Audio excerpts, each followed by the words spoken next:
오늘 말씀은 출애굽기 11장 1절에서 10절입니다. 키워드는 마지막 재앙 예고, 악을 꺾으시는 하나님, 끈질긴 악보다 더 끈질긴 하나님입니다. 여호와께서 모세에게 이르시기를 내가 이제 한 가지 재앙을 바로와 애굽에 내린 후에야 그가 너희를 여기서 내보내리라. 그가 너희를 내보낼 때에는 여기서 반드시 다 쫓아내리니 백성에게 말하여 사람들에게 각기 이웃들에게 은근 패물을 구하게 하라 하시더니 여호와께서 그 백성으로 애굽 사람의 은혜를 받게 하셨고 또 그 사람 모세는 애굽 땅에 있는 바로의 신하와 백성의 눈에 아주 위대하게 보였더라. 모세가 바로에게 이르되 여호와께서 이와 같이 말씀하시기를 밤중에 내가 애굽 가운데로 들어가리니 애굽 땅에 있는 모든 처음 난 것은 왕 위에 앉아 있는 바로의 장자로부터 맷돌 뒤에 있는 몸종의 장자와 모든 가축의 처음 난 것까지 죽으리니 애굽 온 땅에 전무후무한 큰 부르짖음이 있으리라. 그러나 이스라엘 자손에게는 사람에게나 짐승에게나 개 한 마리도 그 혀를 움직이지 아니하리니 여호와께서 애굽 사람과 이스라엘 사이를 구별하는 줄을 너희가 알리라 하셨나니 왕의 이 모든 신하가 내게 내려와 내게 절하며 이르기를 너와 너를 따르는 온 백성은 나가라 한 후에야 내가 나가리라 하고 심히 노하여 바로에게서 나오니라. 여호와께서 모세에게 이르시기를 바로가 너희의 말을 듣지 아니하리라. 그러므로 내가 애굽 땅에서 나의 기적을 더하리라 하셨고 모세와 아론이 이 모든 기적을 바로 앞에서 행하였으나 여호와께서 바로의 마음을 완악하게 하셨으므로 그가 이스라엘 자손을 그 나라에서 보내지 아니하였더라. 아멘. 드디어 마지막 재앙입니다. 1절을 보면 하나님께서 한 가지 재앙을 예고하십니다. 이번에는 반드시 하나님께서 이스라엘 백성들을 애굽에서 빼내실 것입니다. 여기 재앙이라는 말을 원어로는 다르게 쓰고 있습니다. 이전과 다른 재앙입니다. 이전엔 경고에 불과했다면 이제 정말 심판입니다. 하나님은 그렇게 애굽 사람들을 꺾고 이스라엘을 거기서 나오게 하실 것입니다. 하나님께서 애굽 사람들에게 은근 패물을 구하게 하라고 말씀하십니다. 이것은 모세에게 이전에 말씀하셨던 것입니다. 하나님은 그들이 빈손으로 나가지 않게 하시겠다고 하셨고 그것을 그대로 이루시는 겁니다. 출애굽기 3장 22절을 보면 이렇게 말씀하고 있습니다. 여인들은 모두 그 이웃 사람과 및 자기 집에 거류하는 여인에게 은 패물과 금 패물과 의복을 구하여 너희의 자녀를 꾸미라. 너희는 애굽 사람들의 물품을 취하리라. 사실 이러한 하나님의 뜻은 좀 더 거슬러 올라갑니다. 창세기 15장 13절 14절입니다. 여호와께서 아브라함에게 이르시되 너는 반드시 알라.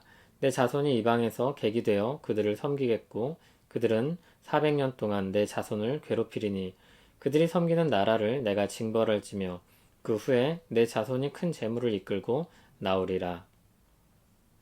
그렇게 하나님께서 뜻하신 바를 이루시는 것입니다. 역사가 힘있는 사람들에 의해서 주도되는 것처럼 보일 때가 있습니다. 그러나 그것보다 더 높은 차원이 있습니다. 바로 그 위에 있는 하나님의 역사입니다. 하나님께서 지금 그 역사를 이루어 가고 계십니다. 하나님 역사 속에서 열 재앙은 한편으로는 악한 나라에 대한 징벌이며 또 한편으로는 하나님 백성에 대한 구원입니다. 10번째 재앙은 하나님의 적극적인 개입으로 일어나는 사건입니다. 4절을 보면 밤중에 내가 애굽 가운데로 들어가리니 이렇게 말씀하고 있습니다.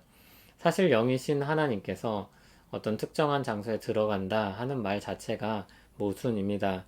그러나 하나님께서 우리가 이해할 수 있는 표현으로 하나님의 개입을 알려주고 계십니다. 애굽에 속한 모든 장자들이 죽을 것입니다. 그 끔찍한 일은 전무후무한 큰 부르짖음을 일으킬 것입니다. 이번에도 이스라엘은 구별될 것입니다. 애굽에는 큰 부르짖음이 있지만 이스라엘에는 침묵만 있을 것입니다. 이것이 하나님께서 구별하셨음을 알게 하는 증거가 될 것입니다. 이 일로 말미암아 이스라엘 백성들은 허락 아닌 허락을 받고 애굽을 떠나게 될 것입니다. 어쩔 수 없이 애굽은 이스라엘을 나가라고 하게 될 것입니다. 그러나 그럼에도 바로는 완악할 것이고 모든 기적을 하나님께서 행하셨고 보이셨으나 끝까지 돌이키지 않으므로 심판을 받게 될 것입니다. 마지막 9절, 10절은 열 재앙 전체에 대한 요약적인 설명입니다. 죄는 끝까지 불순종하여서 그에 따른 결과로 말미암아 죽음을 초래하고 있습니다. 성경에서 하나님의 심판과 구원은 동전의 양면처럼 함께 언급될 때가 많습니다. 한편으로는 악한 사람들에 대한 심판이고 또 한편으로는 하나님의 백성에 대한 구원입니다. 악한 사람들에 의해 압제당하고 있는 사람들을 구원하려면 어떻게 해야겠습니까? 악한 사람, 그들의 힘을 꺾고 그리고 결박해야 할 것입니다. 이것은 예수님의 말씀이기도 했습니다. 사람이 먼저 강한 자를 결박하지 않고서야 어떻게 그 강한 자의 집에 들어가 그 세간을 강탈하겠느냐. 결박한 후에야 그 집을 강탈하리라. 악한 세력을 무력화시킨 후에야 구원할 자를 건지는 겁니다. 예수님께서는 이 말씀을 이미 임한 하나님 나라에 대한 설명에 덧붙이셨습니다.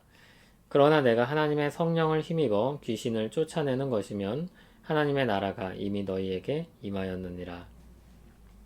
성령 하나님께서 귀신을 꺾고 무력화시킨 후에 그 사람을 건지신 것입니다. 그리고 그것을 보았다면 이미 실현되고 있는 하나님의 통치가 그들 앞에 있다는 것을 알라는 뜻입니다. 악한 세력을 꺾고 자기 백성을 건지시는 하나님의 역사가 출애굽 사건에서 심판과 구원이라는 그림으로 그려집니다. 이스라엘과 바로 앞에 하나님의 통치가 나타나고 있는 것입니다. 우리는 열 재앙과 끈질긴 바로의 완악함에 긴 서사를 보았습니다. 이를 본 사람들은 그가 끝까지 저항하여서 이르게 된 비참한 결과를 보게 될 것입니다. 바로가 완악한 죄로 말미암아 심판을 받는다는 것을 알게 될 것입니다. 그리고 그렇게 강하고 악한 바로의 손에서 하나님께서 자기 백성을 건지신다는 것을 또한 보게 될 것입니다.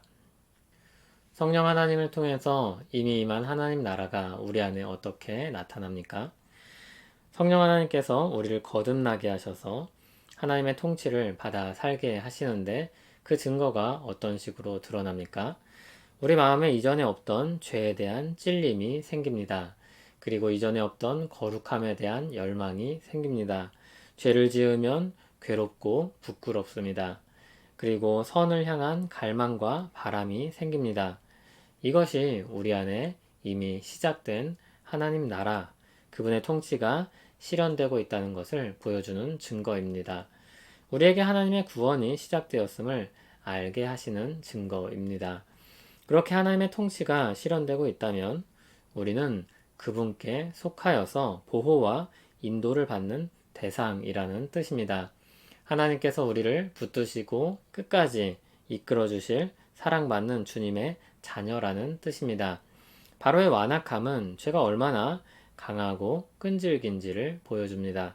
그리고 열재앙은 그렇게 끈질기고 악하고 힘있는 바로일지라도 하나님께서 끝까지 그를 꺾고 굴복하게 하신다는 것이기도 합니다. 우리를 반드시 구원해 내신다는 것입니다. 우리를 끝까지 붙드시고 이끄셔서 온전한 구원에 이르게 하신다는 것입니다. 끈질긴 바로와 강한 악의 힘을 보십니까? 더 끈질기고 더 강력한 하나님의 역사를 보십시오.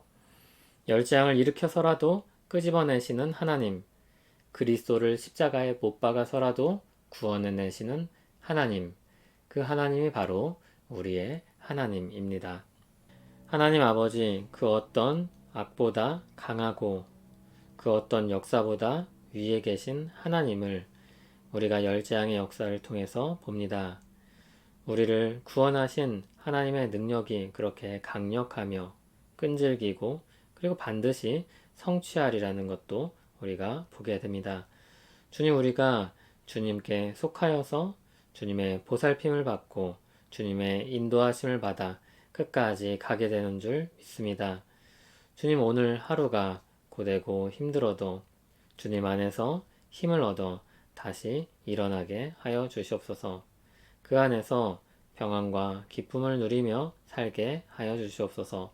예수님 이름으로 기도합니다. 아멘.